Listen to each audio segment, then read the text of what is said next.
नमस्कार दोस्तों, जैसा कि आप देख रहे हैं, मैं इस समय उत्तर प्रदेश के जनपद बहराइच के विकासखंड नवाबगंज से और नवाबगंज के इस समय मैं नवाबगंज न्यू मीडिया हाउस संपर्क कार्यालय से आप सभी के बीच आज लाइव हूं।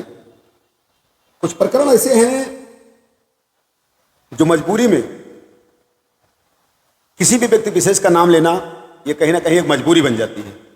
जैसा कि आप सभी जानते हैं कि जब भी न्यू मीडिया हाउस कार्यालय पर कोई पीड़ित व्यक्ति आता है तो ये बातें पिछले 1 महीनों में स्पष्ट हो चुका है कि जब सारे दरवाजे उसके लिए बंद दिखाई देते हैं तब वो मीडिया के सामने आता है कि शायद मेरी प्रशासन इस बात पर सुने। जहां पर तरह तरह के स्कैम हो रहे हैं, तरह तरह के लोगों की बातें हो रही हैं, जहां प्रशासन पूरी तरीके से अलर्ट है,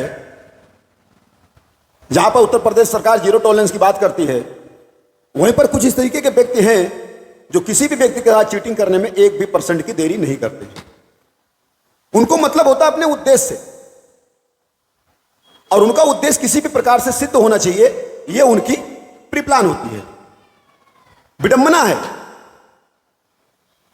आज हमारे बीच थाना नवाबगंज सीमा क्षेत्र के निवासी ब्रजेश कुमार जी आज इस कार्यालय पर आप सभी के बीच लाइव हैं। इनके साथ किस प्रकार किस क्रम वाइज घटना घटी है, पुलिस ने इनकी क्या मदद की है, पुलिस कैसे इनके साथ काम कर रही है, पुलिस कैसे इनको संतुष्ट नहीं कर पाई, इनकी क्या मांगे हैं, क्या इनकी कार्य है, क्या इनके साथ चीटिंग हुआ है, हम इनसे बात करेंगे। फिलहाल इन्होंने समक्ष दस्तावेज साक्ष्य के संलग्न करते हुए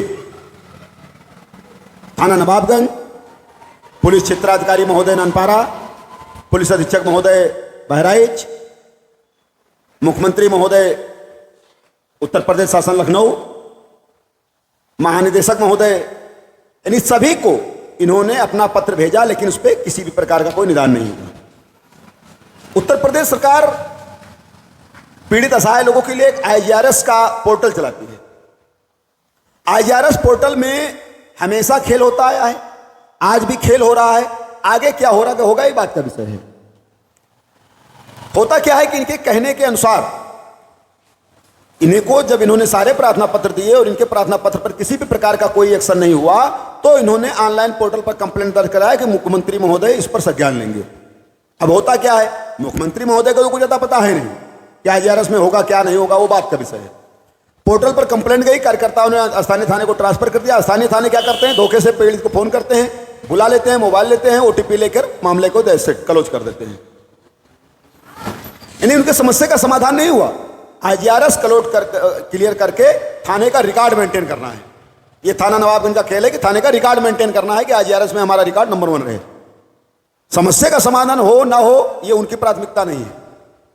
तो सबसे पहले तो मैं आप सभी को चाहूंगा कि आप हमारे दर्शकों को बताएं, आप अपना शुभ नाम बताएं, कहां से आए हैं, क्या समस्या आपके पास घटी है।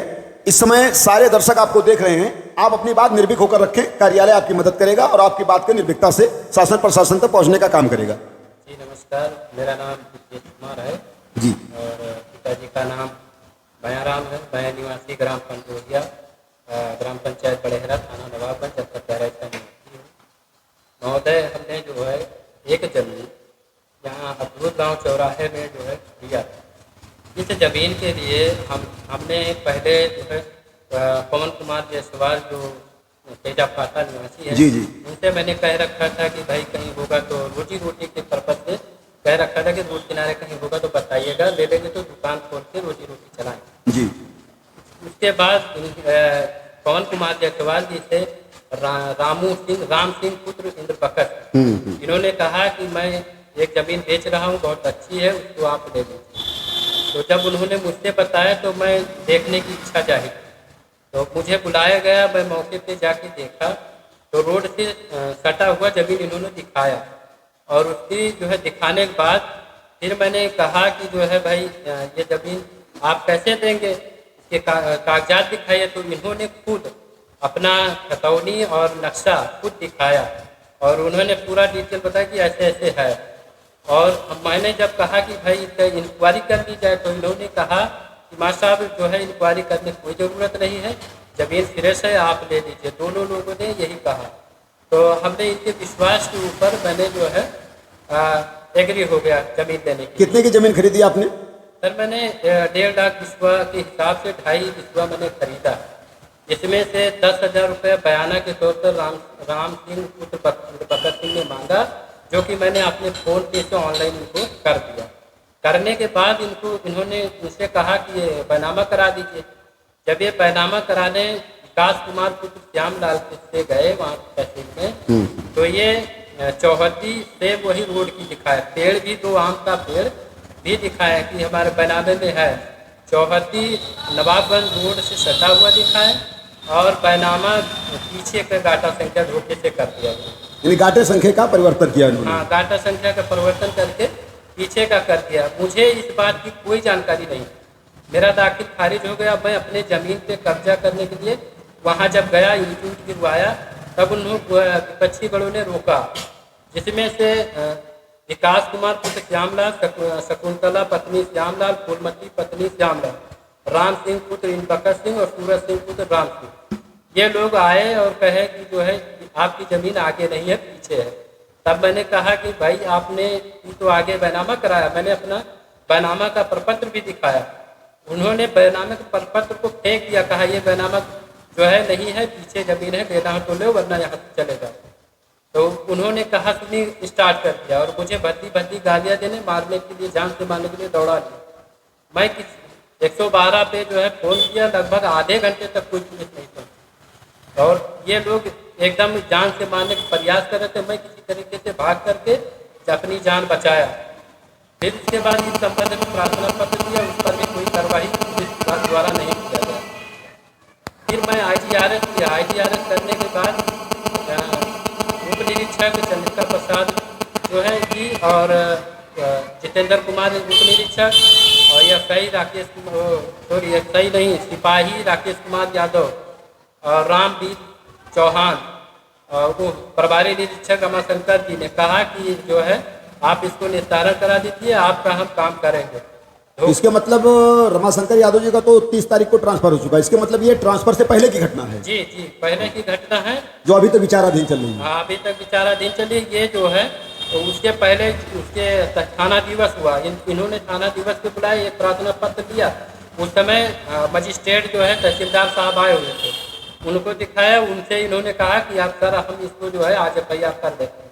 उसके बावजूद भी नहीं किया इन लोगों ने और जो है पैसे लेकर के धन विपक्षी गढ़ों से और कोई कार्रवाई नहीं। ये पैसे मतलब विपक्षी गढ़ों से किसने पैसा लिया? 4-5 लोग। नहीं, कौन कौन, उनका नाम बताएं और कितना पैसा लिया उसको स्पष्ट करें। कि आपने प्रार्थना पत्र में श्रीमान जी आपने दिखाया है मुझे। श्रीमान जी स्थानीय थाना नवाबगंज के प्रभारी निरीक्षक रमाशंकर यादव व उप निरीक्षक चंद्रिका प्रसाद, इंद्रजीत यादव सिपाही और रामवीर चौहान सिपाही, राकेश यादव सिपाही आदि विपक्षी गढ़ों से 25-25 हज़ार रुपये लेकर के विपक्षी गढ़ों के साथ सम्मिलित होकर बिना समस्या का समाधान किए धोखे से फोटो खींच लेते हैं तथा कॉल करने के बहाने से OTP लेकर बार बार IGRS पर फर्जी तरीके से रिपोर्ट लगा दिया जाता है। हाँ, ये आपने अपने उच्च अधिकारियों के प्रार्थना पत्र में कहा है। जी जी, नहीं तो मैंने जब ये बुलाया गया मुझे थाने पे, यहाँ पर आइए आपका मामले का निस्तारण होगा, फिर अरे फ़ोन ले लेते हैं कि सर हमारा ये वो है मुलजिम फ़ोन नहीं उठा रहा है, आप फ़ोन दे दीजिए, मेरा जो है कॉल कर दें।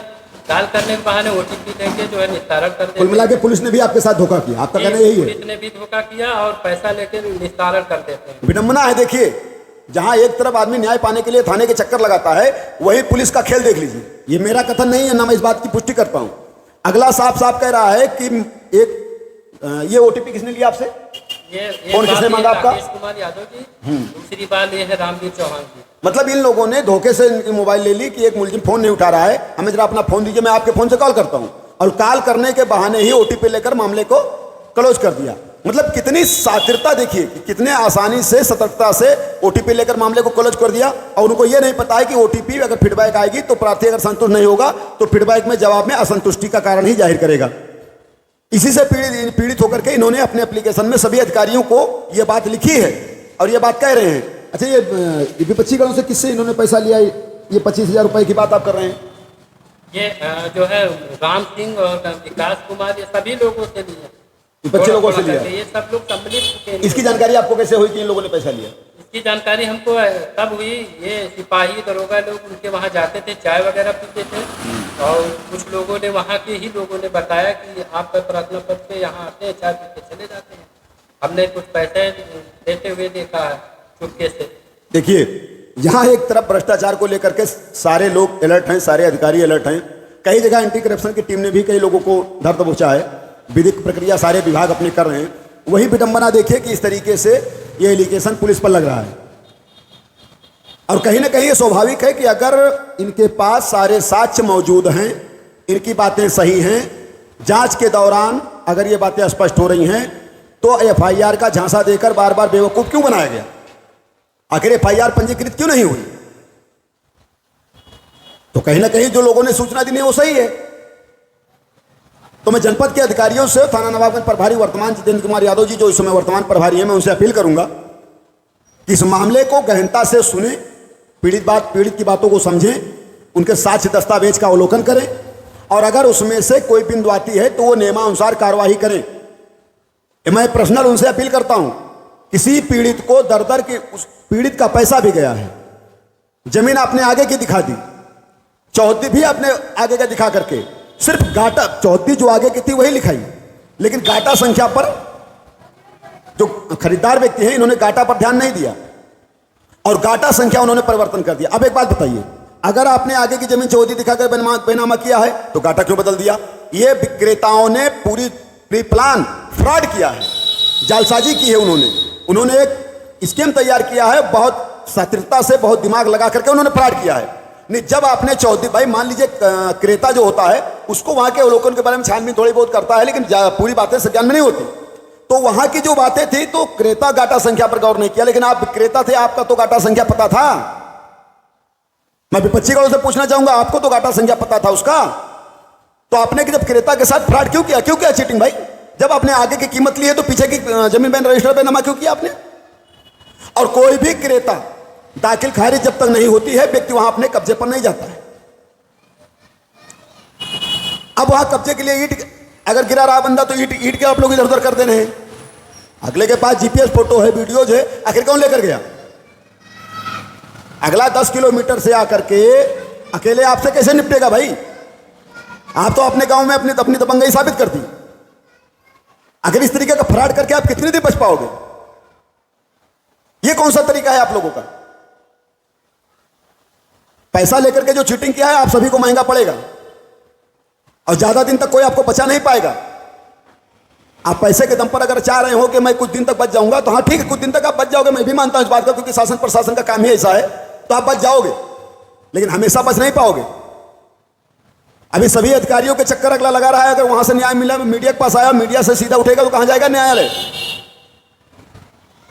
तो अगले को इस तरीके से प्रताड़ित करना, मानसिक रूप से प्रताड़ित करना। आप किस शेड्यूल से आते हैं? आप एससी शेड्यूल से आते हैं। आप एक एससी व्यक्ति हैं, इन्होंने जमीन एससी से भी खरीदी है आपने। आप एससी हैं, एससी से ही जमीन खरीदी है।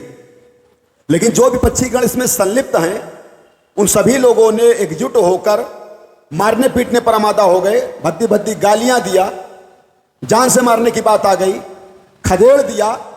भाई साहब, कहीं ना कहीं ये महंगा पड़ जाएगा। न्याय प्रिय काम करिए, न्याय के आसपास रहकर काम करिए, नहीं तो ये महंगा तो 100% पड़ जाएगा। तो विवश मत कीजिए किसी को। आपने बेचा है, पैसा लिया है, अगले ने खरीदा है, तो प्रेम भाव बना के रखिए। और आप अगर सोच रहे हो कि मैं गांव में हूं, दबंग हूं, तो आपकी दबंगई ज्यादा दिन तक नहीं चलेगी।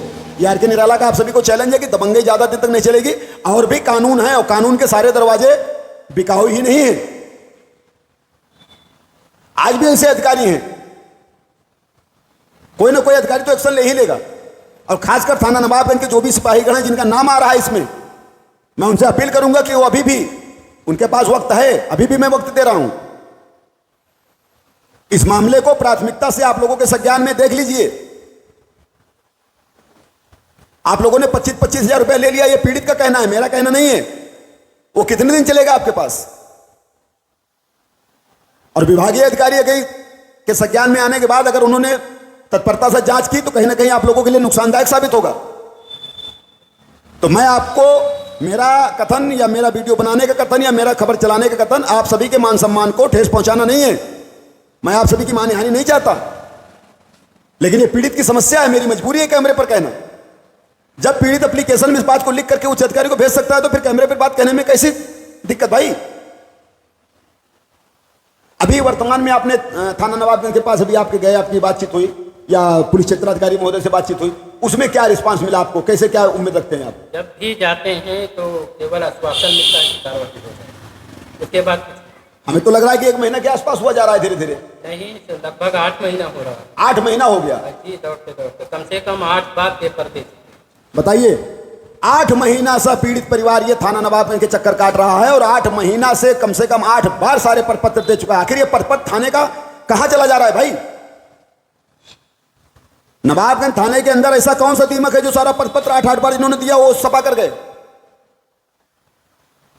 आखिर इनके प्रपत्र गए कहां? इस मामले की कौन है विवेचक, कौन है, कौन इस मामले को देख रहे हैं? चंद्रिका प्रसाद जी, उप निरीक्षक चंद्रिका प्रसाद। हमारे हल्के के चंद्रिका प्रसाद जी हैं उप निरीक्षक, और यहाँ अब्दुल गांव के हैं जितेंद्र कुमार यादव जी। तो यही लोग देख रहे हैं। इसके यानी बाद ये उप निरीक्षक चंद्रिका प्रसाद जी ये भी एसआई हैं जो आपका हल्का देख रहे हैं, आपके गांव के। और नेक्स्ट इंद्रजीत यादव जी हैं, ये भी क्या हैं? ये उप निरीक्षक ये भी है। ये भी दरोगा जी हैं। हाँ, दरोगा जी है। बहुत अच्छी बात है, अब्दुल गांव 2 हल्का के 2 दरोगा, और दोनों इस बात को समझ रहे हैं, देख रहे हैं, लेकिन आपस में मिली भगत करके सब साठगांठ करके पूरा जितना प्रपत्र था सब दीमक चाट गई। अजीबो गरीब खेल थाना नवाबगंज का है। थाना नवाबगंज हमको लग रहा है कि कहीं से परिवर्तन होने वाला दिख नहीं रहा है। मैं बार बार जब शिकायतें आती हैं मैं पर्सनल संपर्क करता हूं, बताता हूं, लेकिन लग रहा है ये बातें उनके समझ में आ नहीं रही हैं। अरे भाई, आप छानबीन करके अगर न्यायप्रिय काम करेंगे तो समस्या उत्पन्न होगी ही नहीं, पीड़ित व्यक्ति भागेगा ही नहीं। या तो आप पे किसी का दबाव है और या फिर भी बंडल को वजन ज्यादा है, इसलिए आप लोग ऐसा कर रहे हैं, क्योंकि दोनों बातें इन्होंने कही है। यह गलत है। मैं अंतिम निवेदन करता हूं थाना नवाबगंज से कि इस बात को संज्ञान में लेकर के पूरी प्रक्रिया की जांच करें, जो न्याय उचित हो वो काम करें। इसी कारण जो है हमारी नीचे भी चोरी हो गई, दिन दहाड़े इससे चोरी हो गई। आज का दिन तैयार नहीं। बताइए, दिन दहाड़े इनके ईंट गिरी निर्माण करने के लिए पूरा का पूरा ईंट गायब हो गया। पुलिस गश्त करते रही, चोर मस्त रहते रहे। आखिर कहां चला गया भाई? कौन लेकर चला गया? इसकी छानबीन कौन करेगा? किसकी जिम्मेदारी है? तो मैं बार बार आपसे अपील करता हूं थाना नवाबगंज के जो भी लोग इसमें इन्वॉल्व हैं उनको मैं अंतिम बार निवेदन करता हूं और 24 घंटे का समय देता हूं। 8 महीना हो चुका है। आप लोग तत्परता से जांच करके न्यायप्रिय जो भी कदम आपको उठाना है उठाइए, न्याय दीजिए पीड़ित को। अन्यथा मुझे मजबूर मत कीजिए कि मैं अपने लेटर पैड पर इनकी समस्या को अंकित करूं, सारे साक्ष्य के साथ लगा करके मैं कप्तान साहब के पास जाकर के अपनी बात रखूं। विवश मत कीजिएगा।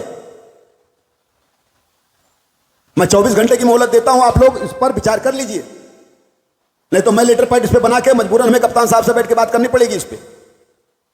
अगर हर एक बात के साथ अगले के पास हैं तो कानूनी कार्रवाई में दिक्कत क्या है? आप किस लिए बैठे हैं भाई? जिम्मेदारी आपकी क्या है? और अगर आप बच्चे के घर जाकर चाय पिएंगे तो स्वाभाविक है काम नहीं होगा। यह पीड़ित का कहना है।